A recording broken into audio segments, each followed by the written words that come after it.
যে সময় শাইখুল হাদিস ইবনে শাইখুল হাদিস আল্লামা মামুনুল হক আল্লাহ তাআলা অতি দ্রুত তাকে কারামুক্ত করে আমাদের বুকে ফিরিয়ে আনুন।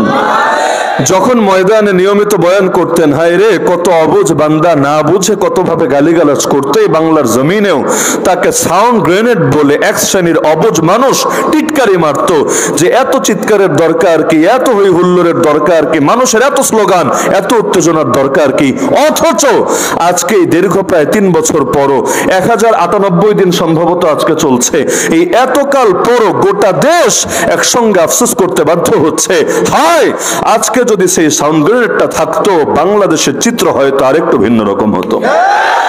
অন্তত ট্রান্সজেন্ডারবাদ আন্দোলনের সময়, ফরিদপুরের এই পঞ্চপল্লীর ঘটনার সময়, অন্তত এই মধুখালীতে যখন আমাদের ভাইদের রক্ত ঝরানো হচ্ছে, যদি এরকম একটা কণ্ঠস্বর থাকতো, আরে বাতিল কিছুটা হলেও আরেকটু চাপে পড়তো এবং মুসলমানদের ঐক্যের পথ হয়তো আরেকটু সুগম হতো।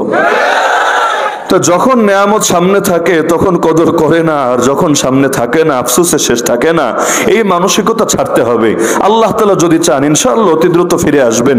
প্রধান অতিথি যদি একটু পরেই আসে, তবে আসমানে যখন সূর্য ওঠে চাঁদের গুরুত্ব, তারার গুরুত্ব সবই হারিয়ে যায়, সব ম্লান হয়ে যায়, নিষ্প্রভ হয়ে যায় সেই সূর্যের সামনে। তা আর তো মাত্র 2টা মামলা বাকি, আজও যেহেতু 3টায় জামিন মিলেছে আলহামদুলিল্লাহ, আর যেহেতু 2টো বাকি, আল্লাহ যদি চান আগামীকালের মধ্যে ফয়সালা করে দিতে পারেন। আমরা দোয়া করি আল্লাহ তাআলা অতি দ্রুত, যেহেতু নেতৃত্বের সংকটে আছে গোটা জাতি, আল্লাহ তাআলা অতি দ্রুত তাকে আমাদের বুকে ফিরিয়ে আনুন। তো যে প্রসঙ্গে বলছিলাম যে নেয়ামতের কদর করবেন, এটা আপনাদের একটা হকই বটে, নিজেরাও কদর করবেন এবং জাতীয় যাতে কদর করতে পারে এজন্য ফিকির করবেন। এবার আসি মূল আলোচনায়। যতদিন যাচ্ছে আমাদের উপর আগ্রাসন শুধু বাড়ছে আর বাড়ছে। এক সময় ছিল শুধু সেকুলার আগ্রাসন, যে এক শ্রেণীর লোক তারা সর্বদা সচেষ্ট থাকতো কিভাবে ইসলামকে ধীরে ধীরে ধীরে কোণঠাসা করা যায়। কারণ ব্রিটিশ আসার আগে সেই 1252-তে ইখতিয়ারউদ্দিন মোহাম্মদ বখতিয়ার খলজি এসে যখন এই বাংলার অঞ্চল ইসলামের ঝান্ডাকে সমুন্নত করেন, এরপর তার কয়েক যুগের মধ্যেই যখন এই পুরো বাংলার পরতে পরতে ইসলাম জিন্দা হয়, ইসলাম আবাদ হয়, তখন থেকে শুরু করে সেই 1757-তে যখন পলাশীর আমবাগানে নবাব সিরাজউদ্দৌলাকে শোচনীয়ভাবে পরাজিত করা হয়, এর আগ পর্যন্ত এই 500 বছরের অধিক সময় এই অঞ্চল ইসলামের শাসন পেয়েছে, ইসলামের স্বাদ পেয়েছে, ইসলামের স্বাদে তারা নিজেদেরকে আস্বাদিত করতে পেরেছে।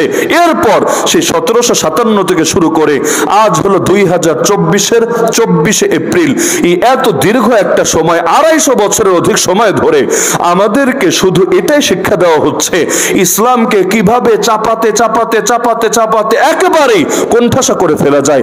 ডাইরেক্ট তো বলতে পারে না মুসলমান তোমরা বেঈমান হয়ে যাও, মুসলমান তোমরা খ্রিস্টান হয়ে যাও, মুসলমান তোমরা নাস্তিক হয়ে যাও, কারণ জানে এই কথা ওদের বলতে দেরি হবে, পাবলিকের গণপিটুনি দিতে দেরি হবে না। মানুষ সব লাইনে এত সহজে আপোষ করে না, ভুলিয়ে ভালিয়ে অনেক সময় ফাঁদে ফেলে দেয়, সেটা ভিন্ন কথা। কিন্তু ডাইরেক্ট এসে কুফুরের দাওয়াত দিবে, নাস্তিকতার দাওয়াত দিবে, মুরতাদ হওয়ার দাওয়াত দিবে। আরে গ্রামের খেটে খাওয়া মানুষ যারা বড় কষ্টে যাদের দিন কাটে, তারাও তো পায়ের জুতা খুলে ঠাস ঠাস করে মারতে শুরু করবে। মানুষ নিজের জান দিতে রাজি হয়, এত সহজে ঈমান দিতে রাজি হয় না। উপরন্তু ঈমানের জন্য নিজের জান কোরবান করতে পারলে আরো নিজেকে সৌভাগ্যবান মনে করে। এই বাংলার জমিনে যতবার দ্বীনের জন্য আন্দোলনে নেমে রক্ত ঝরানো লেগেছে, সব রক্ত যে শুধু হুজুররা ঝরিয়েছে, মোল্লা মুন্সিরা ঝরিয়েছে এমন না, বরং আপামর জনসাধারণ তাওহীদ জনতা এই আলেম ওলামার ডাকে ময়দানে নেমে নিজের বুকের তাজা রক্ত যখন জমিনে ঢালতে পেরেছে, মৃত্যুর আগেও নিজেকে বিজয়ী বীর বলে প্রকাশ করে গিয়েছে। তো সুতরাং মানুষকে এত সহজে প্রস্তাব দিলে মানবে না, তো কি করা উচিত? এজন্য ওরা প্রথমে একটু একটু করে কোণঠাসা করে যে নাই মামার চাইতে কানা মামা ভালো। ওই মূলনীতিটা ধীরে ধীরে তারা এখানে ছড়াতে চেষ্টা করে। প্রথমে বলে আরে পুরোটা তো আর ক্ষতি করছি না, একটু একটু করে আমরা ভাগ করি। যেমন সেকুলারিজমের মূল শিক্ষা কি? সেকুলারিজমের যদিও বাংলা অনুবাদ করে ধর্ম নিরপেক্ষতাবাদ, ভুয়া একটা অনুবাদ, জাল একটা অনুবাদ, যেই অনুবাদ কখনোই বাস্তবসম্মত না। এমনকি ডিকশনারিও যে যেটাকে পুরোপুরি সমর্থন করে না, তারপরও যদি তর্কের খাতিরে মানিও যে সেকুলারিজম মানে যা, ধর্মনিরপেক্ষতাবাদ মানে তা, তো নিরপেক্ষতা আবার কি জিনিস রে ভাই? মুসলমান আবার নিরপেক্ষ হয় কিভাবে? হয়তো তুমি রহমানের পক্ষে, না হলে শয়তানের পক্ষে, হয়তো হকের পক্ষে, না হলে বাতিলের পক্ষে, হয়তো আলোর পক্ষে, না হলে অন্ধকারের পক্ষে। এ পক্ষেও না, ও পক্ষেও না, এটা কোনোদিনও সম্ভব না। যে ন্যায়ের পক্ষে না সেই অন্যায়ের পক্ষে, যে মাজলুমের পক্ষে না সেই জালেমের পক্ষে, যে আলোর পক্ষে না সেই অন্ধকারের পক্ষে, যে রহমানের পক্ষে না সেই তো শয়তানের পক্ষে। আর পার্থক্য, একদল হলো প্রকাশ্য শয়তান, একদল হলো মিনমিনা শয়তান। মিনমিনা শয়তান মানে মুনাফিক ক্যাটাগরি আর কি, এগুলো ডাইরেক্ট নিজেদেরকে বলার হিম্মত করেন, এগুলো হলো ট্রান্স ভার্সন আর কি, ট্রান্সজেন্ডারের মতো আর কি। ট্রান্স ভার্সন মানে উপরে হলো একটা, ভেতরে হলো আরেকটা। ট্রান্সজেন্ডার কেমন? উপরে দেখতে ছেলে, ছেলের সব অঙ্গ প্রত্যঙ্গ সব কিছু তার ঠিকও আছে, মনে মনে হয়ে আছে মেয়ে, এদের অবস্থা এরকম। উপর দিয়ে তো দেখতে সেই রকম পাক্কা মুসলমান, ভেতরে ভেতরে পুরাই কাফেরের একটা কাটটা কাফেরে পরিণত হয়ে আছে।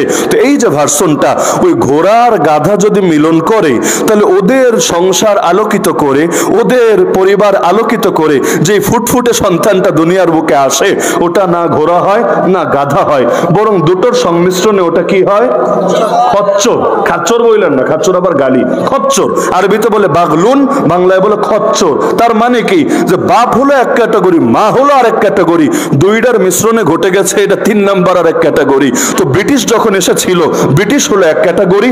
ওই সময় অঞ্চলের বাসিন্দা যারা ছিল, তখন তো আর বাংলাদেশ, পাকিস্তান, ইন্ডিয়া আলাদা আলাদা রাষ্ট্র ছিল না, এই পুরো হিন্দুস্তানের জমিনে যারা ছিল এরা হলো আরেক ক্যাটাগরি। তো ব্রিটিশের সঙ্গে এই অঞ্চলের যাদের আদর্শিক সঙ্গম হয়েছে, এই শব্দ দিয়েই বলি, ব্রিটিশের সাথে অঞ্চলের যাদের আদর্শিক সঙ্গম হয়েছে, ওখান থেকে যেই বাচ্চাগুলো পয়দা হয়েছে, এগুলো হলো এই শ্রেণীর মুনাফিক। এরা না হতে পেরেছে খাঁটি মুসলিম, না হতে পেরেছে খাঁটি কাফের, না একুল না উকুল, দুটোর মাঝামাঝি ভার্সনে পরিণত হয়েছে। আমি যদি একজনকে জিজ্ঞাসা করি তুমি কি, সে বলল আমি পুরুষ। আরেকজনকে জিজ্ঞাসা করলাম তুমি কি, সে বলল আমি মহিলা। আরেকজনকে জিজ্ঞাসা করলাম তুমি কি, বলে হুজুর আমি নিরপেক্ষ, আমি এটাও না আমি সেটাও না। এমন যদি হয়, আপনারা তাদেরকে কি বলেন? হ্যাঁ, সবাই জানেন, রাস্তায় মাঝে মধ্যে তালি টালি বাজিয়ে গাড়ি থামিয়ে টাকা পয়সাও কালেকশন করে তারা। তো এই যে শ্রেণীটা আমাদের মধ্যে যারা নিজেদেরকে বলে ধর্ম নিরপেক্ষ, তার মানে ও ধর্মের পক্ষেও না আবার ধর্মের দুশ্মনও না। আমার দৃষ্টিতে এরা হলো হিজড়া। তবে এরা ওই লিঙ্গগত ভাবে হিজড়া না, এরা হলো আদর্শিক হিজড়া, আদর্শিক ভাবে এরা হিজড়া। না হলে তুমি আবার নিরপেক্ষ হবা কিভাবে? তুমি আগে ক্লিয়ার করো ইসলাম পরিপূর্ণ দিন কিনা, আল্লাহ সব ক্ষেত্রে শিক্ষা দিয়েছেন কিনা। যদি বলো হ্যাঁ, তাহলে তুমি পক্ষে আসবা না কোন দুঃখে? আর যদি পক্ষে তুমি না আসো, নিজেকে মুসলমান বলে পরিচয় দাও কোন মুখে? আর যদি বলো পক্ষে না, তাহলে ডাইরেক্ট বলে দাও তুমি মুসলমানই না, তুমি কাফের হয়ে গেল। ডাইরেক্টও বলবা না, আবার পক্ষেও আসবা না, এটাকেই তো ভণ্ডামি বলে। তো সেকুলার আগ্রাসন এসে আমাদেরকে এটা শিখিয়েছে যে রাষ্ট্র থাকবে রাষ্ট্রের জায়গায়, ধর্ম থাকবে ধর্মের জায়গায়। মূল সবক কিন্তু এটা দিয়ে শুরু হয়েছিল, ফাসলুদ্দিন আনিদ দাওলা, রাষ্ট্র থেকে ধর্মকে আলাদা করো। তা আমাকে শুধু এটা বুঝান যে ধর্মের জায়গা কোনটা আর রাষ্ট্রের জায়গা কোনটা। বলবেন হুজুর রাষ্ট্রের জায়গা চেনেন না? এই যে কাঁটাতারের বেড়ার মধ্যে আমাদের যে বর্ডার, যে এরিয়া, এই পুরোটাই হলো রাষ্ট্রের জায়গা। বুঝলাম, তো এবার বল ধর্মের জায়গা কোনটা? বলবে হুজুর মসজিদ, হুজুর মাদ্রাসা, হুজুর মাহফিল, হুজুর খানকা, হুজুর ইত্যাদি ইত্যাদি ইত্যাদি। তো বাকিগুলো কি রে পাগলা? যেটারে বললি ধর্মের জায়গা, বুঝলাম সেটা ধর্মের জায়গা, যেটাকে বললি ধর্মের জায়গা না, ওটা কি অধর্মের জায়গা? ধর্ম না মানেই তো ধর্ম। তো যেটা তুই ধর্মকে দিবি না, ওটা দিবি কারে? আরে এই জমিনের মালিককে, প্রতিটা ইঞ্চি ইঞ্চি মাটির মালিককে, নাকি খালি মসজিদের মালিক আল্লাহ, মাদ্রাসার মালিক আল্লাহ, আর বাকিগুলোর মালিক গায়রুল্লাহ? যদি মানই সবকিছুর মালিক একমাত্র আল্লাহ, হাল মিন খালিকিন গায়রুল্লাহ, সে আল্লাহ ছাড়া আর কোনো স্রষ্টা আছে নাকি? যদি না থাকে, তাহলে আল্লাহর জমিনে আল্লাহর দিনই তো চলবে, জমিন হবে আল্লাহর, আর আদর্শ চলবে তোর। এটা তো কিছুতেই মেনে নেওয়া যেতে পারে না। তো তো সবই তো ধর্মের জায়গা। ধর্ম মানেটা কি? ধর্ম মানে শুধু নামাজ, ধর্ম মানে শুধু রোজা, ধর্ম মানে শুধু হজ, ধর্ম মানে শুধু যাকাত। তাহলে কোরআনের বাকি আয়াতগুলোর কি হবে? কোরআনের মধ্যে সব আয়াত কি শুধু নামাজ, রোজা, হজ, যাকাত নিয়ে নাকি? রাজনীতির কি হবে? অর্থনীতির কি হবে? বিচারাচারের কি হবে? আইন কানুনের কি হবে? শিক্ষা ব্যবস্থার কি হবে? সভ্যতার কি হবে? সংস্কৃতির কি হবে? সুতরাং সবটাই দিতে হবে আল্লাহকে। আল্লাহর জমিন, আল্লাহর রাজত্ব চলবে, এটাই শেষ কথা, এটাই চূড়ান্ত কথা। আর মুসলমানদের মধ্যে নেতা যারা হবে তাদেরও নাম হবে খলিফাতুল্লাহ, খলিফাতুর রাসূলুল্লাহ, আল্লাহর প্রতিনিধি, আল্লাহ রাসূলের প্রতিনিধি। তার কাজ হলো আল্লাহ কি বলেছেন, রাসূল কি করেছেন, ব্যাস খুঁজে খুঁজে বের করবে, একটা একটা সমাজে বাস্তবায়ন করবে। তার কাজ গোলামি, তার কাজ দালালি। কেউ যদি আমাদেরকে গালি দেয়, আরে তোরা হুজুররা গোলাম নাকি, তোরা হুজুররা দালাল নাকি, আমি গর্বের সাথে বলি, হ্যাঁ গোলাম তো বটেই, দালাল তো বটেই, তবে তোদের মতো মানুষ হয়ে মানুষের গোলাম না। আমরা গোলাম, আমরা আল্লাহর গোলাম, আমরা দালাল, আমরা আল্লাহ বলতে রাসূলের দালাল। মানুষ হয়ে রবের গোলামি করা গৌরবের, মানুষ হয়ে মানুষের গোলামি করা লজ্জার। কারণ আমি অন্যের গোলামি কিসের জন্য করব? সে অন্যটা ইন্ডিয়াই হোক, চায়নাই হোক, আর আমেরিকাই হোক, ইসরায়েলি হোক, যেই হোক, একুল ওকুল সবগুলোরে আমি বলি, এরা কি আমাদের খালেক? এরা কি আমাদের মালিক? এদের হাতে কি আমাদের রিজিক? এদের হাতে আমাদের জীবন মরণ? কিছুই তো না। যদি না হয় তাহলে ভরসা তো করতে হবে তার উপর যার হাতে সর্বময় ক্ষমতা। ওয়া আলাল্লাহি ফাতাওয়াক্কালু ইন কুনতুম মুমিনিন। তাহলে সেকুলারিজমের কোনো সুযোগই তো ইসলামে খোলা নাই। আর সেকুলারিজমের সবক হিন্দুরা খেতে পারে, খ্রিস্টানরা খেতে পারে, বৌদ্ধরা খেতে পারে। কারণ আমরা আপনাদের এই হাজার হাজার জনতাকে সাক্ষী রেখে এটা বলতে পারি যে জমিনের মধ্যে এমন কোন ধর্ম নাই, আমি 100% দায়িত্ববোধের সাথে বলছি, এই জমিনের মধ্যে এমন কোন ধর্ম নাই যারা ইসলামের মতো নিজেকে পূর্ণাঙ্গ বলে দাবি করতে পারে। আমরা শুধু দাবি করি না, আমরা প্রমাণ চাইলে হাজার প্রমাণ দিতে পারবো যে ইসলামের সব শিক্ষা কামেল। রাজনৈতিক শিক্ষা বলবা, ব্যক্তিগত ইবাদতের শিক্ষা বলবা, সামাজিক শিক্ষা বলবা, পারিবারিক শিক্ষা বলবা, অর্থনীতি বলবা, বিচারনীতি বলবা, আরে কি বলবা তুমি? এমন কোন সমস্যা দেখানো সম্ভব না যার সমাধান কোরআন এবং সুন্নাহ দিতে পারে না। না হলে আল্লাহ কোরআনের নাম কেন দিলেন? তিবিয়ানাল লিকুল্লি শাই, প্রতিটা জিনিসের সুস্পষ্ট বিবরণ এই কোরআন। মা ফাররাতনা ফিল কিতাবি মিন শাই, আমি আল্লাহ কিতাবের মধ্যে কোনো জিনিস বাদ দেই নাই। আয়াতগুলোর অর্থ কি? যদি এই আয়াতগুলোর মধ্যে বাস্তবতা না থাকতো, আর এখনের লোক লাগবে না, 1000 বছর আগের কাফের মুশরিকরাই এই আয়াত দেখিয়ে কোরআনের ভুল ধরতো। কিন্তু পারে নাই, না অতীতে, না বর্তমানে, না পারবে কিয়ামতের আগে কেউ। কারণ ইসলাম পরিপূর্ণ, এটা মানতে বাধ্য সকলে। তো এই দাবি আর কে করতে পারবে? খ্রিস্টানরা দেখাক এমন কামেল শিক্ষা, পারবে না। বলবেন কেন? আল্লাহ কি অতীতে এক সময় নবী ঈসাকে নবী বানান নাই? হ্যাঁ বানিয়েছেন। আল্লাহ কি তাকে কিতাব দেন নাই? হ্যাঁ অবশ্যই দিয়েছেন। কিন্তু আল্লাহ যেহেতু এটাকে নির্দিষ্ট মেয়াদের জন্য দিয়েছেন, অসীম সময়ের জন্য দেন নাই, সুতরাং এক্সপায়ার ডেট যখন হয়ে যায়, অনেক ওষুধ খেলেও হিতে বিপরীত হয়। ওষুধের গায়েও লেখা থাকে মেয়াদ উত্তীর্ণের তারিখ। মেয়াদ উত্তীর্ণের তারিখ যদি আপনার পেরিয়ে যায়, এরপর দেখা যায় আপনি খাচ্ছেন ভালো ভেবে, হয়ে যাবে আরো কালো। মানে যে সমস্যার জন্য খাবেন ওটা তো যাবেই না, উল্টো নিত্য নতুন সমস্যা দেখা দেবে। তো ধর্মগুলোর এক্সপায়ার ডেট হয়ে গিয়েছে, এবং ওই কিতাবগুলো আল্লাহ কিয়ামত পর্যন্ত হেফাজতের দায়িত্ব নেন নাই, যার কারণে কিতাবও বিকৃত হয়ে গিয়েছে।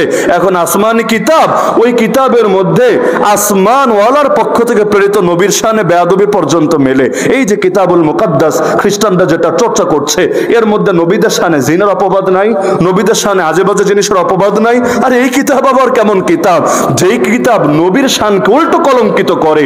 আরে আমরা তো বিশ্বাস করি নবীকে নিয়ে কেউ যদি বাজে বক্তব্য প্রদান করে, ওই জমিনের বুকে বেঁচে থাকার অধিকারী হারিয়ে ফেলে। এমনকি এই মাসালা তো আমাদের কাছে এমনই গুরুত্বপূর্ণ মাসালা, অনেক মাযহাবের ফতোয়া অনুসারে এই রকম কাজ যদি কেউ করে দুনিয়ার বুকে তার তওবা কবুল হবে না। মানে আল্লাহ করলে করবে, সেটা আখিরাতের মাসালা, কিন্তু দুনিয়ায় তাকে বিচারের কাঠগড়ায় দাঁড় করানো হবেই হবে, মৃত্যুদণ্ডে দণ্ডিত করা হবেই হবে। হাম্বলি মাযহাবের অফিসিয়াল মতো এটা। তো অনেকে এই ব্যাপারে এতটা করা যে নবীর শানে বেয়াদবি করলে দুনিয়ার বুকে ক্ষমাই সে পাবে না। আর সেখানে এমন এক জিনিস ধর্মগ্রন্থ নামে চালাচ্ছে, যেই ধর্মগ্রন্থই নবীর চরিত্রকে কলঙ্কিত করছে, নাউযুবিল্লাহ মিন যালিক। তো যে প্রসঙ্গে বলছিলাম, এক সময় ছিল তাও শুধু সেকুলার আগ্রাসন, ইসলামকে রাজনীতি থেকে আলাদা করো, অর্থনীতি থেকে আলাদা করো, বিচার আচার থেকে আলাদা করো, করতে করতে শিক্ষা ব্যবস্থা থেকে আলাদা করো, চাপাতে চাপাতে চাপাতে এক সময় এনে ঢুকিয়েছিল খালি মসজিদে, মাদ্রাসায়, মাহফিলে, খানকায়, এখন সেখানেও এসে হাত ঢুকিয়ে দিয়েছে। তো ডান হাত না বাম হাত বলবেন কিভাবে? কারণ মসজিদে জুম্মার দিন হুজুর কি বয়ান করবে এটা এসে খেজুরে ঠিক করে দিয়ে যাবে। মাহফিলের মধ্যে হুজুরের কি বলা উচিত না উচিত এটা সূরা ফাতিহা পড়তে গেলে যার দাঁত 10টা ভাঙবে ও এসে এটার সবক দিয়ে যাবে। এমনকি হয়তো চেষ্টা করবে পুরো আলোচনাকেই বন্ধ করে দিতে, অথবা চাইবে ফিল্টারিং করতে। কেন? আল্লাহর কথা যদি গায়রুল্লাহ থেকে পারমিশন নিয়ে ফিল্টারিং করে করে বলা লাগে, এর চাইতে মুসলমানদের জন্য বড় বেইজ্জতি কি হতে পারে? আল্লাহর দেওয়া অনুমতিকে আল্লাহর বান্দার জন্য যথেষ্ট না? যদি কথা কোরআন সুন্নাহর বাইরে হয়, সাধারণ থেকে সাধারণ মানুষও চ্যালেঞ্জ করতে পারবে। যেমন আমি যত বড় হুজুর হই, আমি যদি নামাজে ভুল করি, 4 রাকাত বিশিষ্ট নামাজ 3 রাকাতেই বসে গিয়েছি, আপনারা তো আমার পেছনে চুপচাপ বসে বসে ললিপপ খাবেন নাকি লুকমা দিবেন? যে আপনি যত বড় হুজুর হন, কাবা শরীফের ইমামও যদি হন, লাভ নাই, লুকমা আপনাকে খেতে হবেই হবে। এমনকি কাবার নামাজের দৃশ্য দেখেছি, সেখানে ইমামের পেছনে আলাদা এক লোক সরকারিভাবে নিয়োজিত আছে, যার দায়িত্বই হলো মনিটরিং করা, তেলাওয়াতে ভুল হচ্ছে কিনা, রাকাতে ভুল হচ্ছে কিনা, কোথাও কোনো মিস্টেক হচ্ছে কিনা, এগুলো সংশোধনী দিয়ে দেওয়া। কারণ মানুষ তো মানুষ মাত্রই সে ভুল করতে পারে, আমরা ভুলের ঊর্ধ্বে না। তো এখন আমি যত বড় হুজুর হই না কেন, মহব্বতের খাতিরেই, ঘৃণা করেন বলে না, মহব্বতের খাতিরেই আপনি লুকমা দিবেন। তো কথা তো এটাই, যদি আমার আদর্শ ইসলাম বিরোধী আদর্শ হয়, বা কোথাও আমি ভুলবশত আমি ইসলামী বিধানের বাইরে কিছু করে ফেলি, সাধারণ থেকে সাধারণ মানুষও ভুল ধরবে।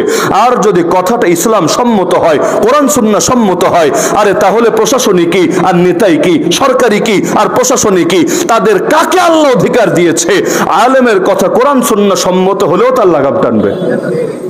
এটা না হয় নাকি হয় না? মূল বিষয় হলো কোন কথা উগ্রবাদী, কোন কথা মৌলবাদী, কোন কথা সাম্প্রদায়িক উস্কানিদাতা। আরে ভাই, এটা তোমার নীতি দ্বারাও সাব্যস্ত হবে না, আমার নীতি দ্বারাও সাব্যস্ত হবে না। তোমার রুচিও রাখো, আমার রুচিও রাখি, আগে তুমি দেখাও কথাগুলো কোরআন সুন্নাহ সম্মত কিনা। যদি কোরআন সুন্নাহ সম্মত হয় আর সেটাকে কেউ উগ্রবাদ বলে, জঙ্গিবাদ বলে, মৌলবাদ বলে, সাম্প্রদায়িক উস্কানিদাতা বলে, আল্লাহর কসম সে বেঈমান, কাফের, মুরতাদ হয়ে যাবে। তো কথা কোরআন সুন্নাহ সম্মত হলে তোমারে গালি দেওয়ার অধিকার দিয়েছে কে? আর যদি কোরআন সুন্নাহ সম্মত না হয়, এটা উগ্রবাদ না হলেও ভুল, মৌলবাদ না হলেও ভুল, সাম্প্রদায়িকতা না হলেও ভুল, সেটার বিরুদ্ধে প্রতিবাদ করা লাগবেই লাগবে। এবং এটা শুধু তোমাদের দায়িত্ব না, অন্যান্য আলেমদেরও দায়িত্ব বটে। আরে একই লেবাস পরেছি বলে আমাদেরকে এটা শেখানো হয় নাই যে কেউ যদি অকাট্য ভুলও করে তবুও দালালি করবা, স্বজনপ্রীতি করবা, চুপচাপ চেপে যাবা, এটা ওদের আদর্শ হতে পারে, আমাদের আদর্শ না। এই যে পঞ্চপল্লীতে আমাদের 3 ভাইকে শহীদ করা হলো, এরপর এটাকে কেন্দ্র করে যে আন্দোলন হলো, সে আন্দোলনেও গুলি চালিয়ে শহীদ করা হলো। ওই ধর্মের মধ্যে একজন লোকে কি এর বিরুদ্ধে কোনো বিবৃতি দিয়েছে? কোন সময় নাকি সবাই খারাপ হয় না? মানলাম সবাই খারাপ হয় না, তো একটা লোক কি নাই যে ইনসাফের পরিচয় দেবে? একটা লোক কি নাই যে নিজেকে উদার বলে পরিচয় দেবে? কেন? তাদেরও তো কত সংগঠন আছে, তাদেরও তো কোনো দল আছে, তাদেরও তো কত ব্যক্তিত্ব আছে। আরে দাঁড়িয়ে বলুক না, অপরাধী সবচাইতে বড় পরিচয় সে অপরাধী, সে কোন দলের, সে কোন মতের, সে কোন ধারার, এগুলো মুখ্য না। অপরাধী অপরাধী, তো সুতরাং তাকে আমরাই চিহ্নিত করে দিচ্ছি, আমরাই তোমাদের কাছে উপস্থাপন করছি। এরপর দেশে আইন আছে, আদালত আছে, তার সুষ্ঠু বিচার হোক, আমাদের কোনো আপত্তি নাই।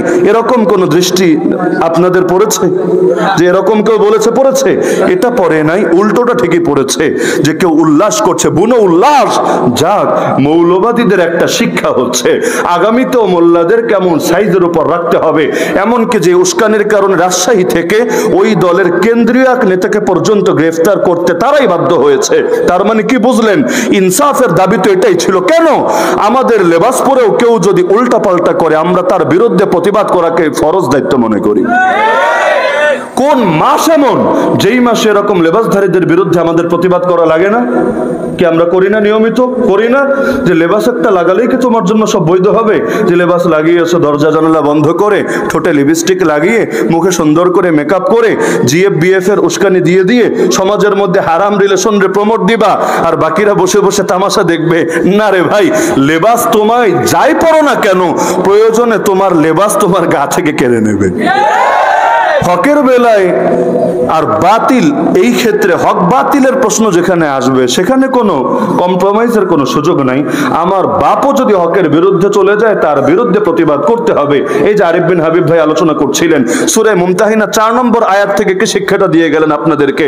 এটাই তো যে নিজের বাপের বিরুদ্ধে ইব্রাহিম নবী দাঁড়িয়েছেন, জাতির পিতাই শিক্ষাই দিয়েছেন। কারণ হকের জন্য সব ছাড়া যায়, কোনো কিছুর জন্য হক ছাড়া যায় না। তো প্রথম সেকুলারিজম এসে আমাদের ইমানকে অর্ধেক বরবাদ করে দিল। এই দেশে বহুত মানুষ আছে যারা নিজেদেরকে মনে করে মুসলমান, আসলে তারা বেঈমান। বলবেন কিভাবে? ইসলামের কোন একটা বিধানও যদি কেউ অস্বীকার করে সে মুসলমান থাকে না। সেটা ব্যক্তি জীবনের হোক, পারিবারিক জীবনের হোক, সমাজের হোক, রাষ্ট্রের হোক। এই দেশে এমন লোক একজন দুজন না, হাজার হাজার আছে। আপনি যদি তার সামনে ইসলামে বিচার নিয়ে আলাপ তোলেন, চোরের সাজা এটা, মুরতাদ মানে ধর্মত্যাগীর সাজা হলো এটা, ডাকাতের সাজা এটা ইত্যাদি, এগুলো নিয়ে যদি আপনি আলাপ তোলেন, দেখবেন সে আপনার সঙ্গে খালি দ্বিমতি করছে না, আপনাকে বলবে তুই তো রাষ্ট্রদ্রোহী, তুই তো সংবিধান লঙ্ঘনকারী, তুই তো আইন বিরোধী, তোরে জঙ্গি মামলায় আমি ফাঁসাবো। এমন লোক আছে নাকি নাই? কি পাপটা করেছেন আপনি? আপনি সেই কথাই বলেছেন যেটা আল্লাহ উল্লেখ করেছেন, আপনি সেই বার্তাটাই প্রচার করেছেন যেটা রাসূলুল্লাহ শিক্ষা দিয়েছেন। তা আল্লাহ এবং তার রাসূলের শিক্ষা বলে দিলে যদি কারো ভেতরে আগুন জ্বলে, বুঝতে হবে সে আর মুমিন নাই, ইতিমধ্যে বেঈমান হয়ে গিয়েছে। যেমন জিহাদ আর সন্ত্রাস নিয়ে আমাদের ভাই মুফতি আরিফ বিন হাবিব আলোচনা করছিলেন না? মনে করেন কেউ যদি জিহাদকে সন্ত্রাস বলে, সে তো মুমিন। সে যদি নামাজ পড়ে তাহলেও কাফের, যদি রোজা রাখে তাহলেও, যদি হজ করে তাহলেও। কেন কাদিয়ানিরা নামাজ পড়ে না? হিজবুত তাওহীদরা রোজা রাখে না? যারা বলে কোরআন মানি হাদিস মানি না, ওরাও যাকাত দেয় না? তো এই ইবাদত যতই করুক, আমল করতে করতে যদি কপালে দাগও ফেলে দেয়, কিন্তু ইসলামের ন্যূনতম একটা বিধান, ধরেন মেসওয়াকের মতো সাধারণ কোনো বিধান দিয়েও যদি নাক ছিটকায়, টিটকারি মারে, প্রত্যাখ্যান করে, অস্বীকার করে, দুনিয়ার সব হকপন্থী আলেম একমত, সে আর ইমানদার থাকবে না, বেঈমান হয়ে যাবে। লা ইলাহা ইল্লাল্লাহ মুহাম্মাদুর রাসূলুল্লাহ, এই বাক্য বলার মানে জাস্ট একটা বাক্য মেনে নেওয়া না, জাস্ট একটা শিরোনাম মেনে নেওয়া না, বরং এই বাক্যটা হলো পুরো ইসলামের একটা শিরোনাম। এই বাক্য বলা মানে পুরো ইসলামকে মেনে নেওয়া। এখন যদি লা ইলাহা ইল্লাল্লাহ, লা ইলাহা ইল্লাল্লাহ জিকির করতে করতে মুখে ফেনাও তুলে ফেলে, কিন্তু ইসলামের প্রমাণিত সুপ্রতিষ্ঠিত একটা ন্যূনতম বিধানকেও অস্বীকার করে, সে বেঈমান হয়ে যাবে। তো সুতরাং ফতোয়া ক্লিয়ার। যারা নিজেদেরকে মুসলমান পরিচয় দিয়ে সেকুলারিজমের মূলনীতিতে বিশ্বাস রাখে, তাদেরকে মুসলমান বলতে হবে না বেঈমান বলতে হবে? নিঃসন্দেহে বেঈমান বলতে হবে। তো এক সময় এই সেকুলারিজমের ফিতনা এসে আমাদের অনেকের ঈমানকে হরণ করে নিয়েছে, অনেকের ঈমানকে দুর্বল করে দিয়েছে। ফলাফলকে জানেন? মুসলমানের দুশমনে পরিণত হয়ে গিয়েছে।